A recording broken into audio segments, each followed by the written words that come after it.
প্রিয় শিক্ষার্থীবৃন্দরা, আসসালামু আলাইকুম।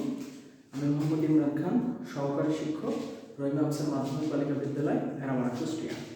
আমি আজকে তোমাদের সাথে আলোচনা করব দশম শ্রেণীর রসায়নের তৃতীয় অধ্যায়ের পরমাণুর শক্তি স্তর এবং উপশক্তি স্তর নিয়ে।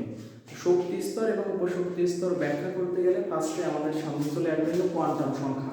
তোমাদের বোঝার সুবিধার্থে আমি কোয়ান্টাম সংখ্যাটা এখানে লিখে রেখেছি। দেখো, লেখা আছে ইলেকট্রনের কক্ষপথের আকার আকৃতি, বিন্যাসকরণ এবং ইলেকট্রনের ঘূর্ণনের দিক প্রকাশক সংখ্যা সম্বন্ধে বলা হয় কোয়ান্টাম সংখ্যা।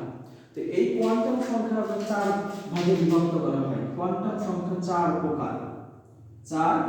প্রকার। এক নম্বর হলো প্রধান কোয়ান্টাম সংখ্যা, যেটাকে প্রকাশ করা হয় ছোট হাতের n দ্বারা। 2 নম্বর সহকারী কোয়ান্টাম সংখ্যা, যেটাকে প্রকাশ করা হয় ছোট হাতের l দ্বারা। 3 নম্বর চৌম্বকীয়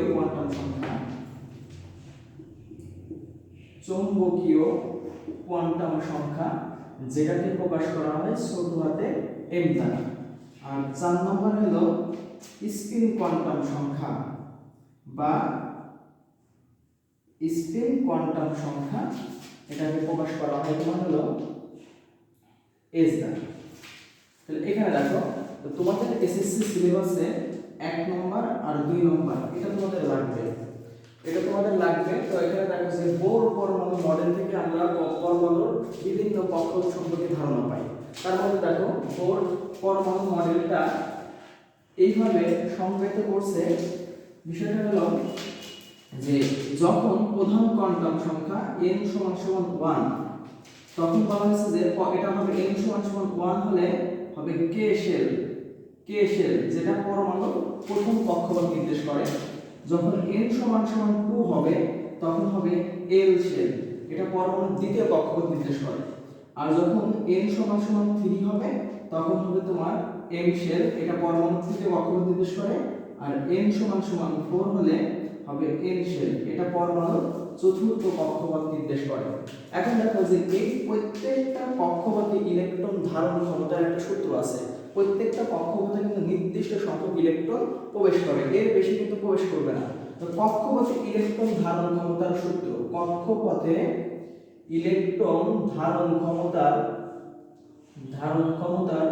সূত্রটা হলো 2n²। এই সূত্র দিয়ে কোন কক্ষপথে কয়টা ইলেকট্রন ধরে সেটা বোঝা যায়। সেটা এখন তোমাদের আমি দেখাবো যে প্রথম কক্ষপথে কয়টা ইলেকট্রন ধরে আর দ্বিতীয় কক্ষপথে কয়টা ইলেকট্রন ধরে। এখানে দেখো যে আমরা পাইলাম হলো নিচ থেকে, এখান থেকে আমরা পাইলাম যে k শেল হলো পরমাণুর প্রথম কক্ষপথ, l শেল হলো পরমাণুর দ্বিতীয় কক্ষপথ, m শেল পরমাণুর তৃতীয় কক্ষপথ, আর n শেলটা হলো পরমাণুর চতুর্থ কক্ষপথ। এখানে দেখো যে যখন n = 1 তখন k শেল, তাহলে এখানে আমরা n এর মান 1 বসাই, 2 × 1², এর কত হচ্ছে এখানে 2 × 1 = 2। অর্থাৎ পরমাণুর k শেল অর্থাৎ প্রথম কক্ষপথে 2টা ইলেকট্রন ধরে, এর বেশি ধরবে না, 2টা ইলেকট্রন। দ্বিতীয় কক্ষপথে কয়টা ইলেকট্রন ধরে, আমরা এখানে মান বসাই 2 × 2², n এর মান 2 বসালাম, যেহেতু দ্বিতীয় কক্ষপথ তাই n এর মান আমরা 2 বসালাম। তাহলে 2 × 4, তাহলে কত 4 × 2 = 8। তাহলে এখানে তোমার দ্বিতীয় কক্ষপথে সর্বোচ্চ ইলেকট্রন ধরে 8টা।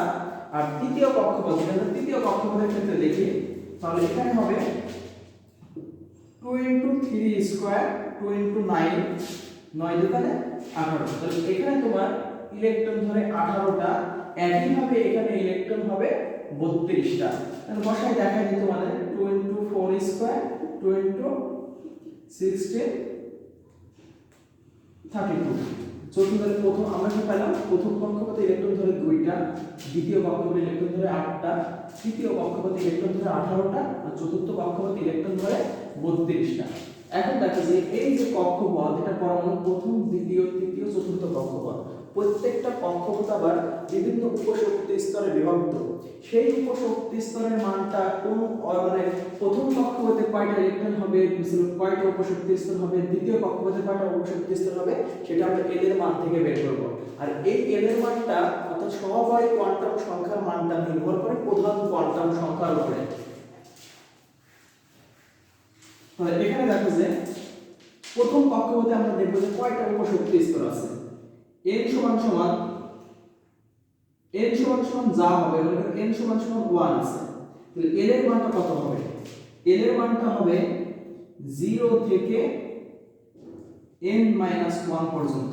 অর্থাৎ l এর মানটা সহকারী কোয়ান্টাম সংখ্যার মানটা সব সময় প্রধান কোয়ান্টাম সংখ্যার উপরে নির্ভর করবে।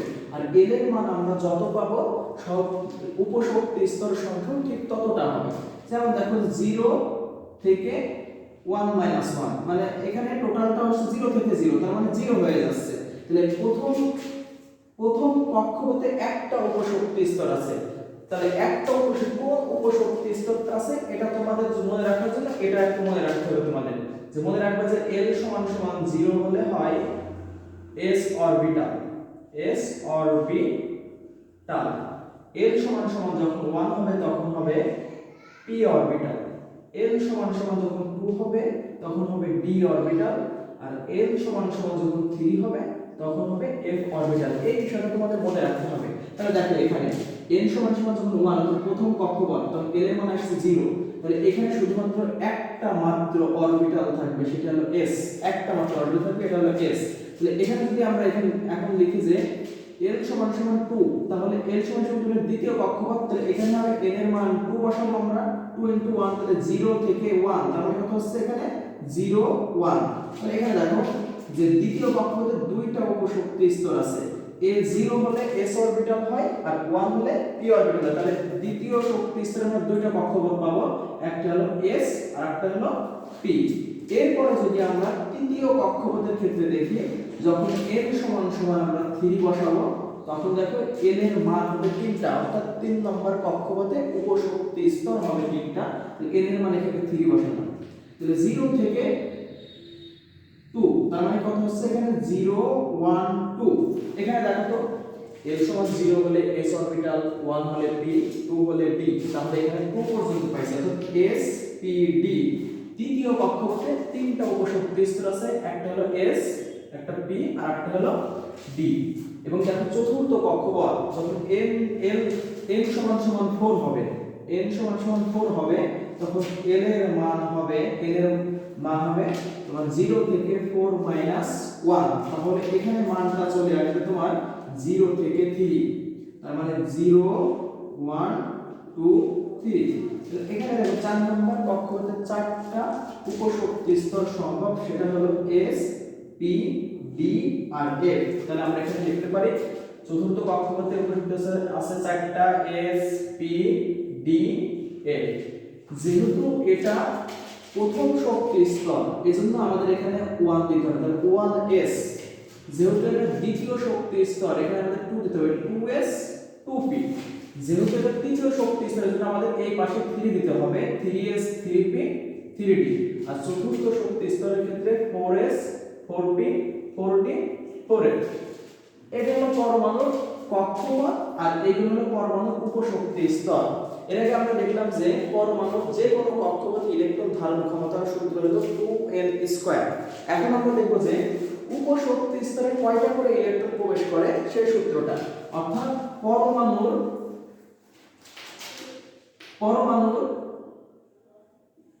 উপশক্তি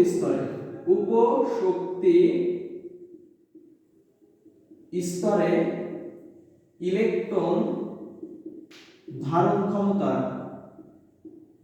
ক্ষমতার সূত্র 2n+1।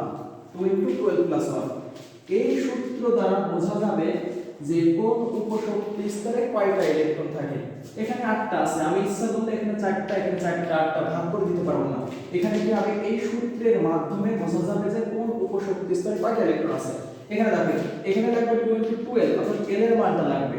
এখানে থেকে l এর মানটা আমি লিখে রেখেছি কোন উপশক্তি স্তরের জন্য কোন মানটা হবে। দেখো s অরবিটালে কয়টা ইলেকট্রন প্রবেশ করে?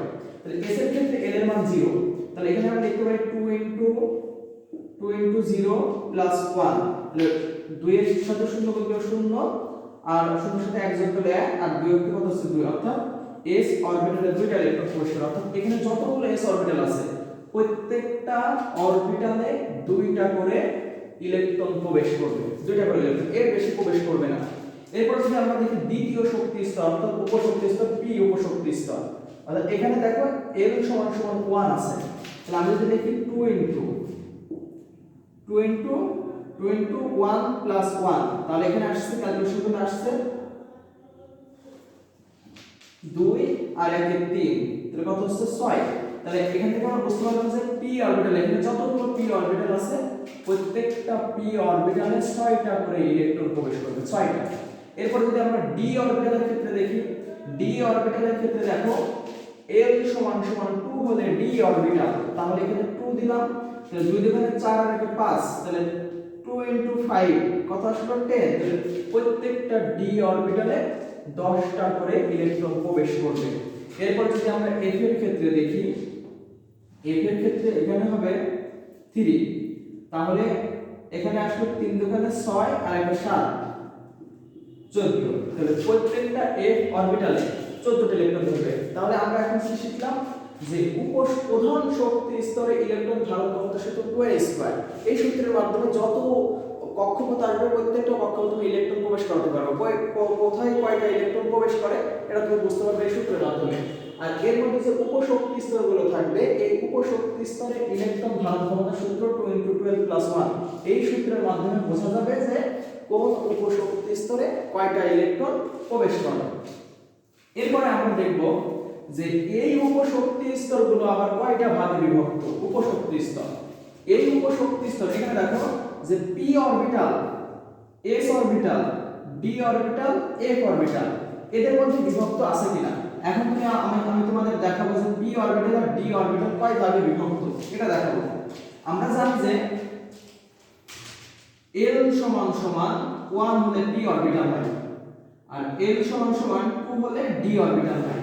তাহলে m এর মানটা অর্থাৎ ম্যাগনেটিক কোয়ান্টাম সংখ্যা যেটাকে বলে, এটা নির্ভর করে প্লাস l থেকে মাইনাস l থেকে শুরু করে 0 সহ প্লাস l, মাইনাস l থেকে 0 সহ, মাইনাস l থেকে 0 সহ প্লাস l। যেমন দেখো যে যখন l সমান 1 তখন p অরবিটাল কয় ভাগে বিভক্ত এটা থেকে আমি বের করব, সেটা হলো মাইনাস l, তার মানে কত হচ্ছে -1 থেকে শুরু করে 0 সহ, অর্থাৎ -1 0 প্লাস 1, তার মানে p অরবিটাল তিনটা ভাগে বিভক্ত, px py pz, এই তিনটা ভাগে p অরবিটাল বিভক্ত। d অরবিটাল কয় ভাগে বিভক্ত দেখো যে যখন l সমান 2 তখন d অরবিটাল হয়েছে, l সমান 2 হলে d অরবিটাল, তাহলে এখানে m কত হবে, m সমান সমান -2 -1 0 প্লাস 1 প্লাস 2। তাহলে আমরা এখান থেকে দেখতে পাচ্ছি যে d অরবিটাল পাঁচটা ভাগে বিভক্ত, অর্থাৎ এখানে আমরা লিখতে পারি dxy এটা একটা ডি অরবিটালের ভাগ, dyz dzx dx² y² dz²। তাহলে এখানে দেখা যাচ্ছে d অরবিটাল পাঁচটা ভাগে বিভক্ত, p অরবিটাল তিনটা ভাগে বিভক্ত। এখন দেখো যে আমি কোন অরবিটালে কয়টা ইলেকট্রন ধরে, কোন অরবিটাল কয় ভাগে বিভক্ত, এই বিষয়গুলো তোমাদের বুঝাই দিলাম। এখন এই বিষয়গুলো থেকে আমি তোমাদের এখন শেখাবো যে উত্তেজিত অবস্থায় কিভাবে মৌলের ইলেকট্রন বিন্যাস করতে, মানে এই অরবিটালগুলোতে কিভাবে মৌলের ইলেকট্রন বিন্যাস করতে হয়। তাহলে এটা আমি মুছে দিলাম। এবার দেখো কার্বনের ইলেকট্রন বিন্যাস দেখো, কার্বন 6, এটার ইলেকট্রন বিন্যাস আমরা জানি 1s2 2s2 2p2, এটা কার্বনের ইলেকট্রন বিন্যাস। কার্বনের ইলেকট্রন বিন্যাসটাকে যদি ভেঙে লেখা হয় তাহলে আসবে এখানে 1s2 2s2। আমরা একটু দেখালাম যে p অরবিটাল তিনটা ভাগে বিভক্ত, তার মানে px py pz। তাহলে তোমাদের একটা বিষয় দেখাই যে এই অরবিটালগুলোতে কিভাবে ইলেকট্রন প্রবেশ করে। p অরবিটালে সর্বোচ্চ ইলেকট্রন ধরে 6টা, d অরবিটালে সর্বোচ্চ ইলেকট্রন ধরে 10টা। তাহলে p অরবিটাল কয় ভাগে বিভক্ত? 3 ভাগে, px py pz। 6টা ইলেকট্রনের মধ্যে এটা একটা একটা করে দিয়ে দিতে হবে, 3 জায়গায় 3টা, আবার এখান থেকে দেওয়া শুরু করতে হবে। এটা দ্বারা বোঝাচ্ছে ইলেকট্রন পরস্পর বিপরীতমুখী ঘুরে, অর্থাৎ ইলেকট্রনের স্পিন বোঝাচ্ছে। d অরবিটাল 5টা ভাগে বিভক্ত, dxy dyz dzx dx square minus y square dz square. 10টা ইলেকট্রনের প্রত্যেকটা অরবিটালে একটা করে দিয়ে দিতে হবে ফার্স্টে, তারপরে আরেকটা দিতে হবে। এইভাবে 10টা দিয়ে এইভাবে ইলেকট্রন প্রবেশ করবে। এখানে দেখো যে p অরবিটাল কার্বনের ক্ষেত্রে লিখেছি p অরবিটাল 3 ভাগে বিভক্ত হয়েছে। এখানে ইলেকট্রন আছে 2টা, তাহলে ফার্স্টে এখানে একটা এখানে একটা দিয়ে দিলাম। এবার দেখো এটা হলো কার্বনের স্বাভাবিক ইলেকট্রন বিন্যাস। কার্বনের স্বাভাবিক ইলেকট্রন বিন্যাসে দেখা যায় যে কার্বনের সর্বশেষ কক্ষপথে 2টা অযুগ্ম ইলেকট্রন আছে, এজন্য কার্বন 2 যোজনী প্রদর্শন করে। এবার যদি আমি লিখি কার্বনের উত্তেজিত অবস্থায় ইলেকট্রন বিন্যাস, কোন মৌল কোন মৌলের ইলেকট্রন বিন্যাসে সর্বশেষ কক্ষপথে ইলেকট্রন উত্তেজিত হবে কিনা এটা নির্ভর করবে লাস্টের কক্ষপথে ফাঁকা জায়গা আছে কিনা এবং যুগ্ম ইলেকট্রন আছে কিনা। অর্থাৎ যদি কোনো মৌলের সর্বশেষ কক্ষপথের ইলেকট্রন বিন্যাসে দেখা যায় যে সর্বশেষ কক্ষপথে অযুগ্ম ইলেকট্রন আছে, জোড়া ইলেকট্রন আছে, এবং এই জোড়া ইলেকট্রনকে ভেঙে অরবিটাল আরেকটা অরবিটালে দেওয়ার মতো জায়গা আছে, অর্থাৎ অরবিটাল ফাঁকা আছে, তাহলে সেই ক্ষেত্রে ওই মৌলটার ইলেকট্রন বিন্যাসে উত্তেজিত করা যায়। তাহলে আমরা দেখতে পাচ্ছি যে এখানে 2pz ছিল, এটা ফাঁকা আছে এখানে, এবং কার্বনের সর্বশেষ কক্ষপথে একটা জোড় ইলেকট্রন আছে। তাহলে আমরা এটা লিখব 1s2, আর উত্তেজিত করার জন্য এখানে আমাদের স্টার চিহ্ন দিয়ে এটা প্রকাশ করতে হবে। তাহলে 1s2 2s 2px1 2py1 2pz, অর্থাৎ এটা এখানে একটা, এই দুইটার মধ্যে এখানে একটা আর এখানে একটা দিয়ে দিলাম। তাহলে এখানে দেখো যে কার্বনের উত্তেজিত ইলেকট্রন বিন্যাস করার পর এর সর্বশেষ কক্ষপথে 4টা ইলেকট্রন দেখা যাচ্ছে। উত্তেজিত অবস্থায় কার্বন 4 যোজনী প্রদর্শন করে। এটা হলো কার্বনের উত্তেজিত অবস্থায় ইলেকট্রন বিন্যাস। এরপর আমরা আরেকটা দেখি ফসফরাসের উত্তেজিত অবস্থায় ইলেকট্রন বিন্যাস। ফসফরাসের ইলেকট্রন সংখ্যা 15, এটার ইলেকট্রন বিন্যাস 1s2 2s2 2p6 3s2 3p3। আমাদের কাজ হলো সর্বশেষ কক্ষপথ নিয়ে, সর্বশেষ কক্ষপথের ইলেকট্রন বিন্যাস আমরা ভেঙে লিখব। ফসফরাস 15, এটা হলো 1s2 2s2 2p6 3s2 3px 3py 3pz। Electron আছে 3টা, এখানে একটা এখানে একটা এখানে একটা দিয়ে দিলাম। এবার এটা এই অবস্থায় হলো ফসফরাসের স্বাভাবিক ইলেকট্রন বিন্যাস।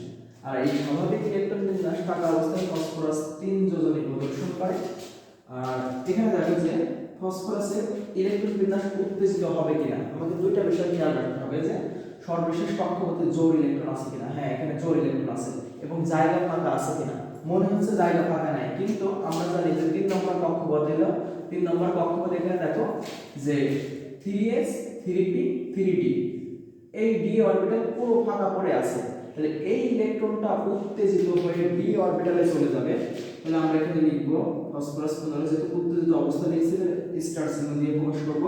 তাহলে এখানে লিখব 1s2 2s2 2p6 3s, এখানে থাকবে একটা 3px 3py 3pz আর 3dxy।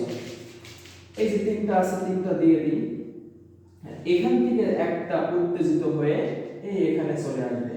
তাহলে এই অবস্থায় ফসফরাস দেখা যাচ্ছে, উত্তেজিত অবস্থায় ফসফরাস দেখা যাচ্ছে যে সর্বশেষ কক্ষপথে 5টা ইলেকট্রন আছে, এজন্য ফসফরাস উত্তেজিত অবস্থায় 5 যোজনী প্রদর্শন করে। তাহলে ফসফরাস স্বাভাবিক অবস্থায় 3 যোজনী প্রদর্শন করে, আর উত্তেজিত অবস্থায় 5 যোজনী প্রদর্শন করে। এরপরে আরেকটা দেখা সেটা হলো সালফারের ইলেকট্রন বিন্যাস। সালফার 16, এটার ইলেকট্রন বিন্যাস 1s2 2s2 2p6 3s2 3p4। এখানে দেখো যে সালফার 16 এর ইলেকট্রন বিন্যাস আমরা ভেঙে লিখি 1s2 2s2 2p6 3s2 3px 3py 3pz। চারটা ইলেকট্রনের মধ্যে ফার্স্ট এখানে একটা এখানে একটা এখানে একটা আর একটা বাদ আছে সেটা এখানে দিয়ে দিব, অর্থাৎ এটা দ্বারা হচ্ছে ইলেকট্রন পরস্পর বিপরীতমুখী ঘুরে। এবার দেখো যে ফার্স্ট সালফারের ক্ষেত্রে আমরা দেখব যে লাস্টের কক্ষপথে জায়গা আছে কিনা। হ্যাঁ 3s 3p3 d অরবিটাল পুরো ফাঁকা আছে এবং দুইটা যুগ্ম ইলেকট্রন আছে। তাহলে এটা কি হবে, ধাপে ধাপে একটা করে যুগ্ম ইলেকট্রন অযুগ্ম ইলেকট্রনে পরিণত হবে। তো এখানে উত্তেজিত হচ্ছে স্টার চিহ্ন দিলাম। এখানে দেখো যে 1s2 2s2 2p6 3s2 এটা এবার এখান থেকে ভেঙে যাবে 3px 3py 3pz 3dxy। এখানকার দুইটা ইলেকট্রনের মধ্যে এখানে একটা থাকবে আর এখানে চলে আসবে একটা, আর এই যে দুইটা এখানে বসে যাবে। তাহলে এখানে দেখো সালফার স্বাভাবিক অবস্থায় দুই যোজনী প্রদর্শন করে, সালফার উত্তেজিত অবস্থায় 4 যোজনী প্রদর্শন করে, কারণ এর সর্বশেষ কক্ষপথে অযুগ্ম ইলেকট্রন আছে 4টা। সালফার দেখো এখনো সালফারকে উত্তেজিত করা যাবে, কারণ সর্বশেষ কক্ষপথে এখানে জোড় ইলেকট্রন আছে এবং কি 3dxy ফাঁকা পড়ে আছে। তাহলে আমরা এখানে লিখব স্টার চিহ্ন double sulphur 1s2 2s2 2p6 3s একটা ইলেকট্রন উত্তেজিত হয়ে যাবে, এজন্য এখানে একটা রাখলাম 3px 3py 3pz 3dxy 3dyz। দেখো এখানে দেখো সালফারের সর্বশেষ কক্ষপথে এবার 1 2 3 4 5 6টা অযুগ্ম ইলেকট্রন আছে, এজন্য সালফার কি করবে এখানে 6 যোজনী প্রদর্শন করে। যে আমরা বলি সালফার যোজনী একাধিক যোজনী পরিবর্তনশীল যোজনী প্রদর্শন করে সালফার।